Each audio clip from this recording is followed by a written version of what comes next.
Olá, seja bem-vindo ao programa Opinião. Hoje vamos falar sobre auxílio reclusão.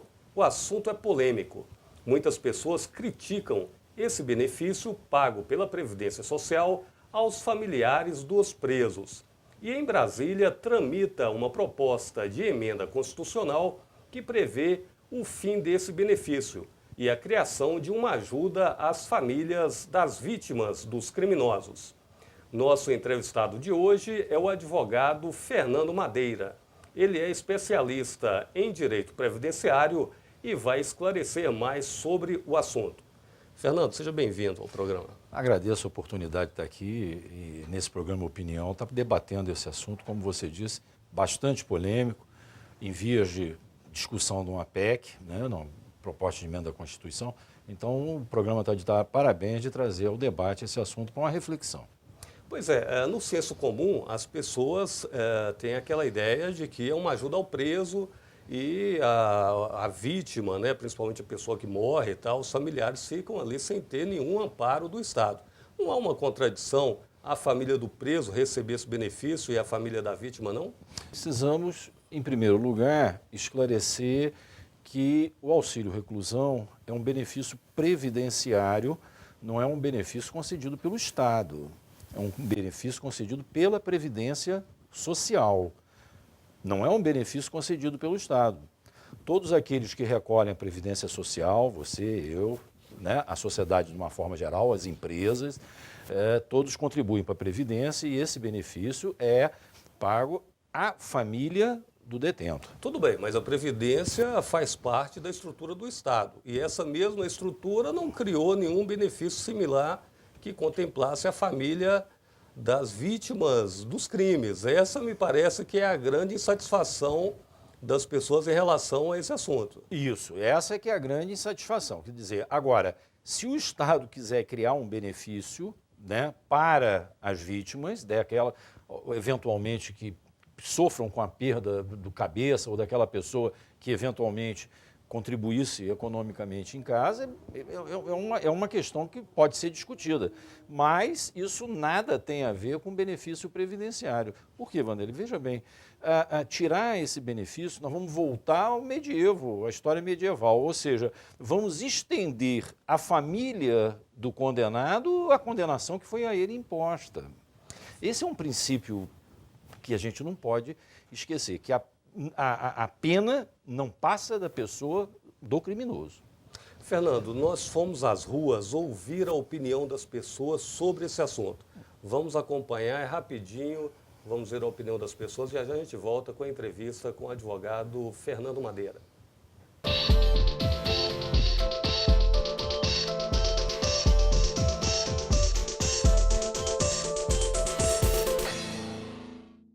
O auxílio reclusão é um dos benefícios da Previdência Social que mais gera polêmica no Brasil.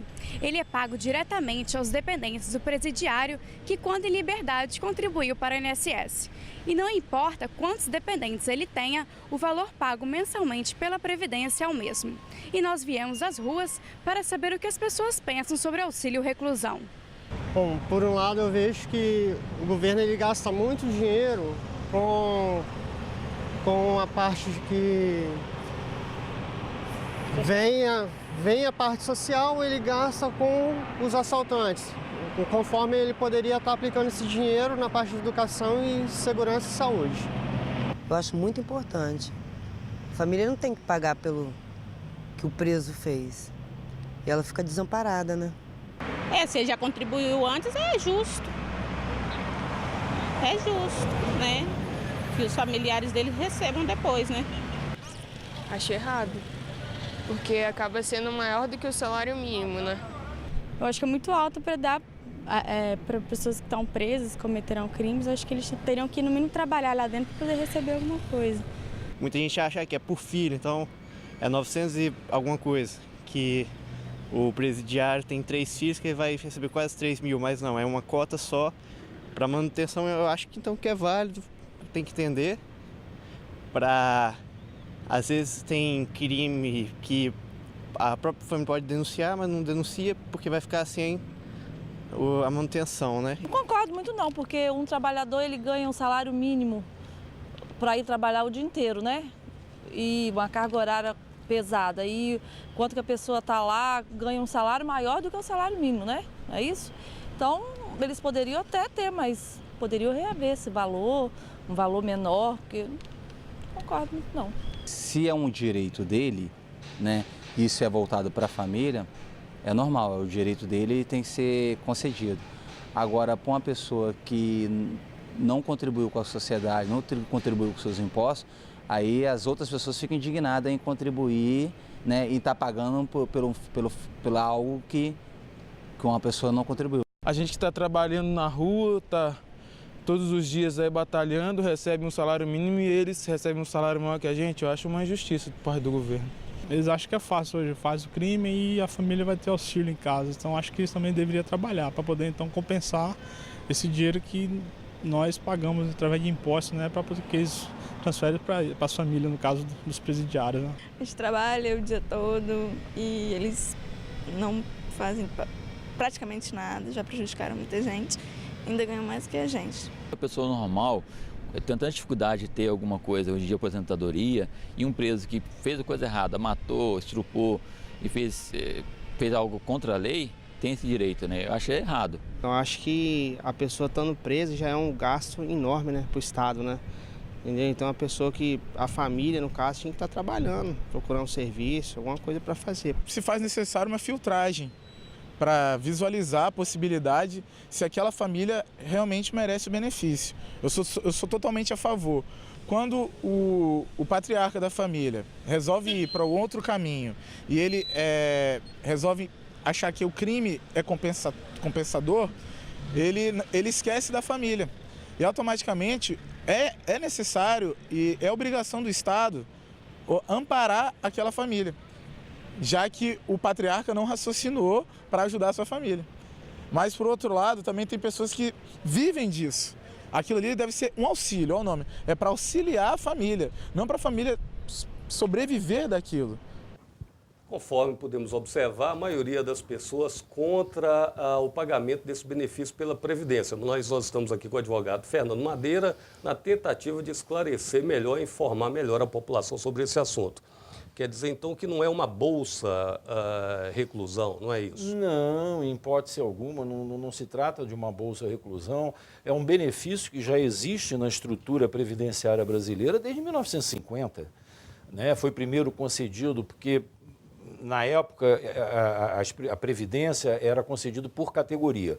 Então, primeiro foi estendido aos marítimos, depois aos bancários e assim sucessivamente. E a Constituição de 1988 contemplou esse benefício, né? Por isso da necessidade de uma proposta de emenda à Constituição para, eventualmente, suprimi-lo. É um benefício que é concedido somente ao apenado de baixa renda, né? Hoje, esse valor, eu não tenho ele exato, mas é cerca de R$ 1.021, né? Ou seja, quando você faz o cálculo do benefício, se ultrapassar esse valor, a família não fica com direito. É um benefício único, ele não é... Ele tem 10 filhos, 10 vão receber R$ 1.021, não é isso, né? É só R$ 1.021 que será pago, dividido pela esposa ou companheira e filhos, dentro do mesmo sistema, num pensionamento normal da Previdência Social. E o interessado, o que ele faz para ter direito a esse benefício? O que ocorre quando a pessoa é presa, né? O sistema prisional emite uma certidão de que ele está preso, essa pessoa tem que se... A família, né?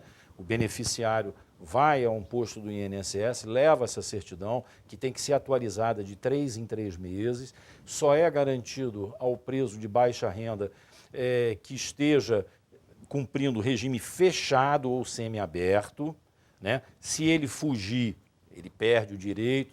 Se ele progredir de regime, ele perde o direito. Né? E mais, o que é mais importante, Vanderlei, ele tem que ser contribuinte da Previdência. Ele tem que contribuir com a Previdência. Ou seja, tem que ser, então, em tese, um trabalhador que cometeu um crime. Claro. Vamos supor, por exemplo... Um presidiário, que a vida pregressa dele era caracterizada por criminoso, quanto mais, que nunca trabalhou, não teria direito a esse benefício, não tem direito. Não, porque a Previdência, a característica do sistema previdenciário é exatamente a necessidade de contribuição. Qualquer cidadão, se você não contribui para a Previdência, você não se aposenta. Os dependentes não terão um pensionamento. Não existe essa situação. Então, para o preso fazer jus a esse benefício, primeiro, ele tem que ser contribuinte da Previdência dentro do mesmo regramento de todos os outros. Segundo, o benefício dele, o cálculo, tem um limite de R$ 1.021 a título de hoje. Passou desse limite, ele não recebe. Não recebe. Ou seja, se for um preso que contribui com 4.400, 4.900, que é hoje o teto da Previdência, ele está fora do sistema. Ele não vai receber esse valor. Quem recebe? A esposa naturalmente? Algum filho também pode receber? Nós temos 3 categorias na legislação, na 8.213/91, que é a Lei da Previdência Social. Primeira classe é filho, companheira ou esposa e filhos, enteados, menores sob guarda daquele. Cumpriu esse requisito, elimina as outras 2 categorias. A segunda categoria são os pais, né? Se você é arrimo de família, sustenta, aí os pais já têm que provar dependência econômica. E em terceiro são irmãos, irmão com problema de deficiência física e etc. Sempre limitado a R$ 1.021 a valores de 2014. Agora, alguns números, quanto que o governo tem gasto com esse benefício, número de pessoas que recebem, de familiares de presos que recebem? Hoje, esse benefício, ele, pelo relatório da Previdência de 2013, é 0,11, menos de 1% do montante da Previdência é destinado a este benefício, o auxílio reclusão. Em números de população carcerária, é menos de 10% da população carcerária. Qual a população carcerária mais estimada? Mais de 500 mil pessoas. Então, daria quanto? Dá hoje em torno de 35 mil a 40 mil pessoas, porque a gente não tem os dados atualizados ainda de 2014. E a repercussão disso em termos de recursos? É mínima, menos de 1% do orçamento da Previdência. Dá uns 35 milhões. Por mês? Por mês. Por ano, 350 milhões, mais de 350 milhões. Não, eu não sei bem se isso é por mês ou por ano, mas que seja, é menos de 1% do orçamento da Previdência. E, insisto, Vanderlei, só para a família da vítima, R$ 1.000 e poucos para dividir. É um benefício que eu acho que a população tem que parar e refletir, porque esse argumento da PEC de punir a família do preso é que me causa uma estranheza. Não sou contra que o Estado possa, de alguma forma, ajudar a família da vítima, né? Existem casos, né, Vanderlei, por exemplo, que o preso foge e vem a cometer um crime. Qual é a responsabilidade do Estado nessa situação? Isso é mais ou menos comum, né? O Estado liberta num sistema desse. Mas eu não percebo assim, me desculpe, muita ênfase sua na defesa desse mesmo benefício para a família das vítimas dos crimes. Não, porque, veja bem... Não é uma contradição? Você não acredita que a Previdência, ao conceder esse benefício, não faltou uma atenção maior dos governantes, enfim, da sociedade, no sentido de exigir uma contrapartida que, assim como o preso, a família da vítima também receba? Não, mas veja bem, é aquilo que há pouco eu falava. Esse é um benefício histórico, já tem mais de 50 anos que ele tem previsão legal. Não é? Esse incremento da violência do Estado é algo mais recente. É algo mais recente. A gente ainda não se preparou perfeitamente para discutir. Se você entrar hoje com uma ação judicial, Vanderlei, por exemplo, contra o Estado, porque o Estado deveria ter aquele sujeito preso e não cumpriu com a sua obrigação e ele fugiu do sistema penitenciário e veio cometer um crime, a Justiça não reconhece essa responsabilidade do Estado. E essa contradição? Como é que fica? Não é? Então, agora, se a vítima for um beneficiário da Previdência, né? Vamos subir, um trabalhador está indo para casa. A família não tem culpa. Não, mas ele recebe normalmente da Previdência. Vai receber. Se ele ficar um tempo sem poder, ele vai receber o auxílio-doença, se vier a óbito, a família vai receber a pensão. Ele, enquanto contribuinte da Previdência, ele também vai usufruir do sistema. O que a gente precisa saber, muitas vezes, é saber o seguinte: quando essa pessoa ela não está dentro do sistema previdenciário, existe um outro mecanismo, que é a Lei de Assistência Social. A famosa LOAS, né? A Lei Orgânica de Assistência Social. Essa contribuição paga nessa outra modalidade, me parece que o valor é menor, não é? Tem muitos que ganham um salário mínimo, essas pessoas idosas, por exemplo, que chegam a partir de 65 anos, elas têm direito a uma... Não é que ela tenha direito. Se ela se enquadrar na Lei Orgânica da Assistência Social, dentro dos requisitos... Esses velhinhos sem amparo nenhum, que tem aqui, eles falam aposentadoria, mas acho que o nome correto não seria nem aposentadoria, né? Não, é um benefício social que a Constituição diz que não pode ser nunca inferior ao salário mínimo. Pois é, e muitos ganham o salário mínimo. Ganham o salário mínimo. Por que um preso ganha 1.000 e poucos? Não ganharia também um salário mínimo? Não, porque esses velhinhos ganham um salário é o mínimo. cálculo da Previdência. Não, aí veja bem, a Previdência é um sistema que trabalha com cálculo atuarial. Correto. Então você vai fazer um cálculo de benefício dentro de um sistema atuarial. A Lei Orgânica de Assistência Social, ela só paga um salário mínimo se você preencher as condições de miserabilidade. É uma discussão também que causa muita polêmica de algumas pessoas, por exemplo, que contribuem como empregada doméstica, essas categorias, né, com um salário a vida toda e se aposenta com salário, elas dizem a mesma coisa. Ora, eu contribuí a minha vida toda com a Previdência Social e me aposento com salário. Por que meu vizinho nunca contribuiu com a Previdência Social e recebe agora o mesmo salário mínimo sem isso? Tá, mas a minha dúvida é o seguinte: o familiar do preso tem direito a essa ajuda de custo de um pouco mais de R$1.000? Toda a ajuda é nesse valor ou pode ser menos? Ela é de até 1.000 e poucos Não, reais? até 1.000. Até 1.000. Se ele só contribuía com o salário mínimo, vai ser um salário mínimo. É o cálculo do benefício. A partir de 1994, você pega um número X de contribuições e chega a esta média. Se a média chegar, por exemplo, a R$1.050, ele perde o direito ao benefício.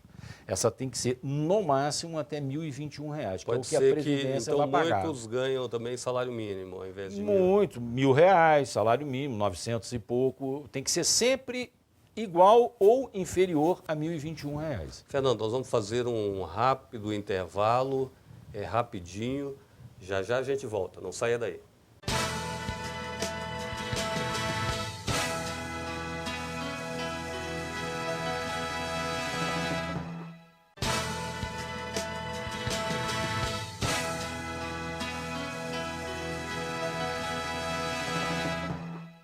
O Opinião está de volta, entrevistando hoje o advogado Fernando Madeira. Ele é especialista em direito previdenciário. Está explicando para nós um assunto muito polêmico, a questão do auxílio reclusão. Fernando, tem um perfil desses presidiários, né, que fazem parte dessas famílias que recebem esse tipo de ajuda, cometem crimes de menor gravidade ou isso independe? Não, isso muitas vezes independe. Essas pessoas, com certeza, pela última pesquisa da Previdência, não são esse tipo de assassinos, nem pessoas ligadas a algum tipo de atividade econômica, como tráfico, esse tipo de situação, que cometem esse tipo de deslize.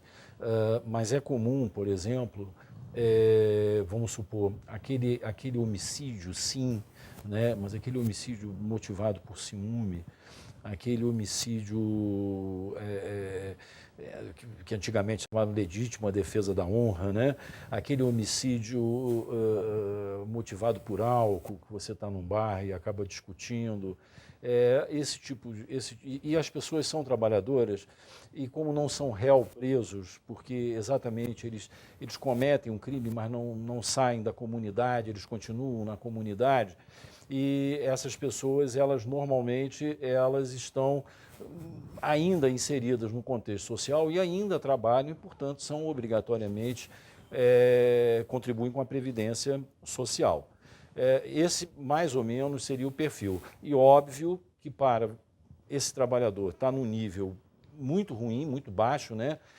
Para ele ter uma média salarial, uma média de benefício de R$ 1.021, ele não chega a ganhar 2 salários mínimos, a título de hoje, para alcançar essa média. A gente sabe que, em muitos casos, né, as companheiras ou os companheiros, né, dessas pessoas presas, no caso da presa ou do preso e tal, muitas vezes são casais tumultuados, que já têm uma desestrutura, até por uma questão também da baixa renda, tal, uma tendência a pertencerem a famílias desestruturadas. Há algum monitoramento do Estado no sentido de verificar se esse auxílio realmente está sendo utilizado para o fim, né, para aquele fim em que ele é destinado? Sim, existe um controle da Previdência, né, como no primeiro bloco eu tinha explicado.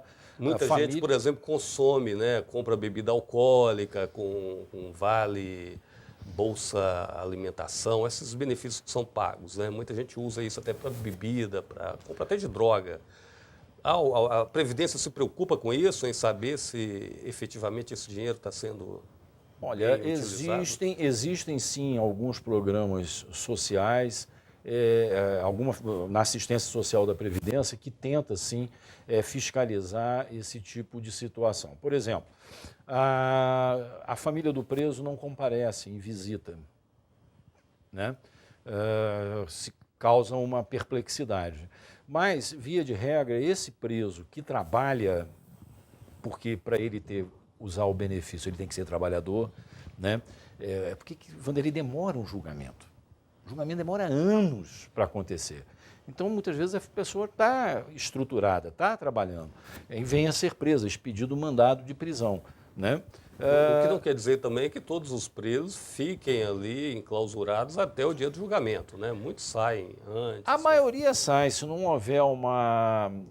Só não sai aquele que a imprensa não quer que saia, ou aquele que a baixa renda dele, né, a desestrutura dele seja tamanha em que ele dependa da defensoria pública para poder fazer.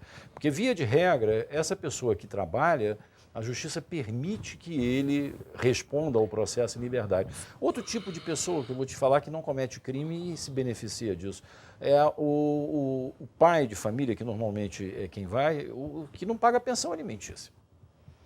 Então, deixou de pagar a pensão alimentícia, você pode ser preso.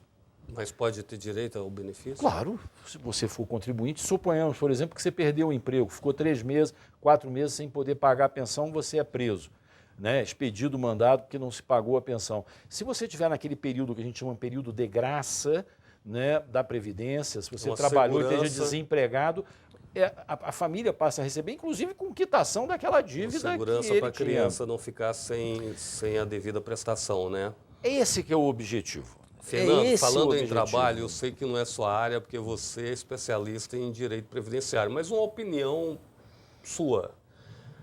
Você acha que, mesmo está certo que eles contribuíram, né, com a Previdência e por isso têm direito a esse benefício, mas não deveriam implantar algum tipo de trabalho para que os presos produzam, né, artesanato, horta, alguma coisa de reverter isso aí em recursos para o Estado, já que o Estado gasta com a manutenção desses presídios também, né?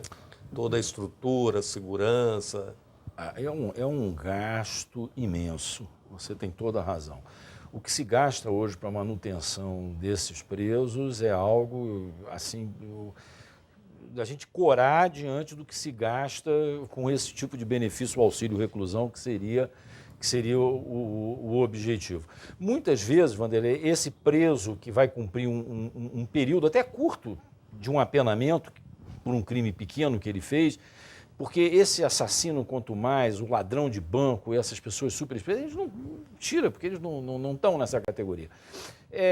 Esse tipo de preso, ele continua trabalhando normalmente, porque ele é especialista naquele serviço e que você sempre necessita, até pela faixa salarial dele.